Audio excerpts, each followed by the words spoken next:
नमस्कार प्रेक्षकांनो, ठरलं तर मग मालिकेच्या आजच्या म्हणजेच 22 जूनच्या भागात आपल्याला एक जबरदस्त असा ट्विस्ट पाहायला मिळणार आहे. पण त्याआधी जर तुम्ही माझ्या चॅनलवर नवीन असाल तर चॅनलला प्लीज सबस्क्राईब करा. आता आपण पाहतो की सायलीने सगळ्यांना बागेत आणलेलं असतं व त्यांच्या हातात वेगवेगळ्या भाज्यांच्या बियाची पाकिटं दिलेली असतात. सायली म्हणते, आज आपण सगळ्यांनी आपली बाग साफ करायची आहे आणि थोडी शेती पण करायची आहे. तर प्रिया म्हणते, मी शेती वगैरे नाही करणार, मी चालली. तर पूर्णाची म्हणते, थांब तन्वी, जे ठरलंय ते पार पाडूयात.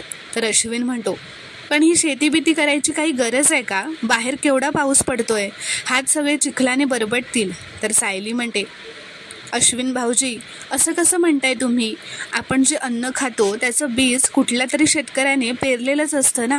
त्याला पण ऊन लागलेलंच असतं, पावसाचा मारा त्याने सोसलेला असतो, त्याच्याही हाताला माती लागलेली असते. पण त्याने जर आळस केला तर आपण उपाशी राहू, हो की नाही?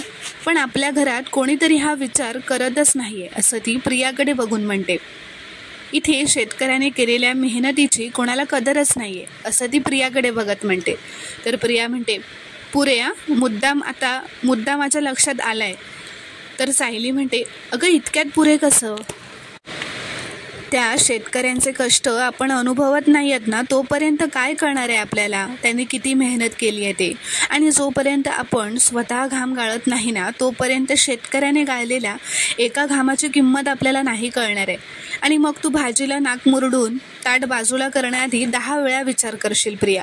तर आता इथे दुसरीकडे प्रतिमा व रविराज हॉलमध्ये असतात. प्रतिमा म्हणते, कसल्याच औषधांचा माझ्यावर उपयोग होत नाही आहे, मग का जायचं आपण डॉक्टरकडे? कारण आता रविराज यांनी तिला सांगितलेलं असतं की आज आपल्याला डॉक्टरांकडे जायचं आहे. तर प्रतिमा असं म्हणते, कसल्याच औषधांचा उपयोग होत नाही आहे, या औषधांचा मेंदूवर काहीच परिणाम होत नाही आहे. माझ्या जे आधी होतं तेच चालू आहे. आता बघा ना, पूर्णाईंना माझ्या फोनवरून मेसेज गेला, तो मी कधी केला, का केला, मला अजिबात आठवत नाही आहे. तर रविराज म्हणतात, प्रतिमा अगं अशा छोट्या मोठ्या गोष्टी सगळेच विसरतात. तर प्रतिमा विचारते, अहो मी काल जी गोष्ट झाली पूर्णाईंच्या बाबतीत, तसं तुमचं होतं का हो कधी, असं ती विचारते. तर रविराज म्हणतात, ते म्हणतात की छोट्या मोठ्या गोष्टी तर माणूस विसरतोच. तर प्रतिमा म्हणते, माझ्या उपचारांवर तुम्ही पैसे वाया घालवायला नकोत रविराज. मला नाही वाटत की माझी स्मृती कधी परत येईल, उलट मी हळूहळू सगळंच विसरून जाईन की काय, अशी भीती वाटते मला. तर रविराज म्हणतात, ते मला आणि माझ्या डॉक्टरांना ठरवू देता. तू स्वतःचा असा आत्मविश्वास गमावून बसलीस तर कसं चालेल प्रतिमा? तर आता इथे दुसरीकडे सायली असं म्हणते, एखादी स्त्री जेव्हा स्वयंपाक करते ना प्रिया, तेव्हा ती स्वतःची तहानभूक हरपून स्वयंपाक करते. आणि आपण काय करतो, ही भाजी मला आवडत नाही असं म्हणून बाहेरचा पिझ्झा मागवतो. आणि कसं आहे ना प्रिया, त्या गृहिणीने चुलीची धग सोसलेली असते, तिथे उभं राहून तिथे मेहनत केलेली असते, त्याचं काय? आणि कसं आहे ना प्रिया, जे दिसायला महाग असतं ना, ते शरीराला त्यापेक्षाही महाग असतं. आणि भाज्यांपेक्षा जास्त किंमत या गोष्टींची आपणच तर करून ठेवली आहे ना. तर पूर्णाची म्हणते, मला पटतं हे सगळं बोलणं. घरात शिजणाऱ्या अन्नाची किंमत तेव्हाच कळते जेव्हा ते आपण स्वतः उगवू. तर सायली म्हणते, आता आपण सगळ्यांनी या कुंड्यांमध्ये आपापल्या हातातल्या बिया पेरायच्यात. आणि फक्त बिया पेरून थांबायचं नाही हा, त्या कुंड्यांमध्ये त्याची रोपं आली ना की ती रोपं काढून बागेत लावायची आहेत. नंतर त्या रोपांची पण देखरेख करायची आहे. करायची सुरुवात, असं ती विचारते. तर प्रताप म्हणतात, चालेल, मला मान्य आहे. तर पूर्णाची म्हणते, थांबा, सुरुवात मी करणार आहे. ती आता हसतच असं म्हणते की सुरुवात मी करणार आहे. तर अर्जुन आता पूर्णाजीला मदत करून देतो. आता सगळेच रोपं लावायला घेतात. आता सगळेच म्हणजे कल्पना, प्रताप, अश्विन, प्रिया हे सगळेच अर्जुनसुद्धा रोपं लावायला घेतात. तर आता इथे दुसरीकडे नागराज असं म्हणतो, दादा, वहिनीला जर या ट्रीटमेंटचा त्रास होत असेल, ती एवढं म्हणते, तर मी काय म्हणतो, या ट्रीटमेंटचा अट्टहास करायचाच कशासाठी? हे बघ, तिच्या मनातच जर नसेल तर ही ट्रीटमेंट जर थांबवावी असं तिच्या मनात असेल तर आपण नको करूयात ना ही ट्रीटमेंट कंटिन्यू. तर रविराज म्हणतात, अरे नागराज, या सगळ्या ट्रीटमेंटचा मनावर थोडाफार तर ताण येणारच ना. पण आपली प्रतिमा या सगळ्यात खचून जाणार नाही आहे, धीर असणारी आहे ती. आणि तिची ही प्रगती बघून मला तिचा अभिमानच आहे. तर आता हे बोलणं ऐकल्यावर नागराजचा चेहरा चांगलाच पडतो, कारण त्याला हवं असतं की प्रतिमाची ट्रीटमेंट ही बंद व्हावी. तर आता रविराज म्हणतात, चला आता आपण जाऊयात ना प्रतिमा डॉक्टरांकडे. तुला स्वतःसाठी नाही पण आपल्या कुटुंबासाठी तरी खंबीरपणे उभं राहायला हवं आहे, असं म्हणत आता प्रतिमासुद्धा तयार होते. आता ते दोघंही डॉक्टरकडे जायला निघतात. इथे दुसरीकडे सगळे बागकाम करत असताना सुभेदारांकडे तिथे अस्मिता येते व म्हणते, हे काय बागकाम करताय सगळे? तर सगळे म्हणतात हो. तर अस्मिताला आता ते काम करायचं नसतं. तिला असं वाटतं, मी इथे जर थांबले तर मलासुद्धा करावं लागेल असं ती विचार करते. म्हणून ती म्हणते, बरं तुम्ही करा काय ते, मी येते आता. तर अर्जुन म्हणतो अस्मिताताई थांब, आम्हाला भेटायला आली आहेस ना, मग चल तू पण काम कर, ये आमच्यासोबत. तर अश्विन म्हणतो, अरे दादा आपलं बागकाम बघून ती घाबरली असणार आहे. तर अस्मिता म्हणते, अश्विन गप्प बसान, मी कुणाला घाबरत नाही आहे. सासूबाईंची औषधं आणायला चालले होते मी, तर म्हटलं 5 मिनटं डोकावून जावं, तर तुम्ही सगळे बिझी होतात म्हणून मी निघाले. तर पूर्णाची आता असं म्हणते अस्मिताला, अस्मिता तुझ्या सासूबाईंचे डॉक्टर करंदीकर ना गं? तर अस्मिता म्हणते हो. तर पूर्णाजी म्हणते, अगं त्यांचा दवाखाना तर त्या ST स्टँडच्या तिकडे आहे ना, तुझ्याकडून म्हणजे तुमच्या घरापासून त्यांच्याकडे जायला आपलं घर लागत नाही, मग तू कशी काय इकडे?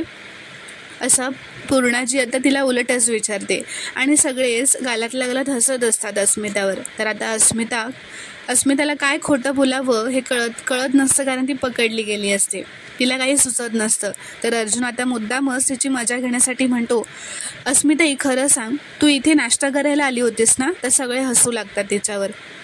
तर अस्मिता रागातच म्हणते, अजिबात नाही हा. तर अर्जुन म्हणतो, अगं पण आम्हाला इथे काम करताना बघून आता पळ काढतेस तू. तर अश्विन म्हणतो, बरं चल अस्मिताताई तू पण ये लवकर, आम्हाला जॉईन हो, तू पण एखाद्या भाजीचं बी लाव.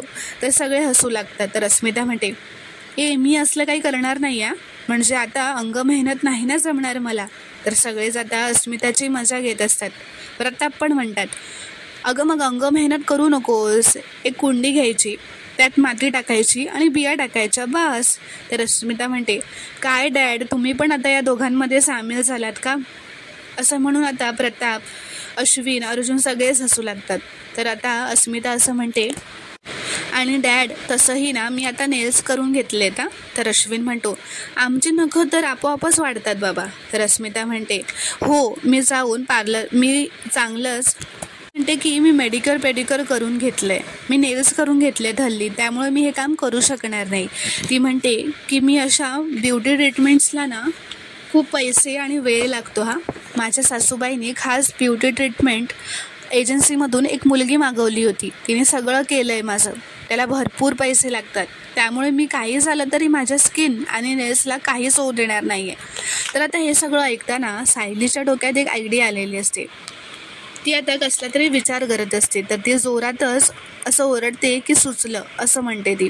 त्या सगळे तिच्याकडे बघू लागतात, कारण ती जोरातच सुचलं असं ओरडलेली असते. तर अर्जुन म्हणतो, काय सुचलं? तर सायली आता सावरासावर म्हणजे खोटं म्हणत असं म्हणते, ती म्हणते नाश्ता काय करायचा ना ते सुचलं. अस्मिता ताईंना घावण आवडतात ना, म्हटलं घावणच करते.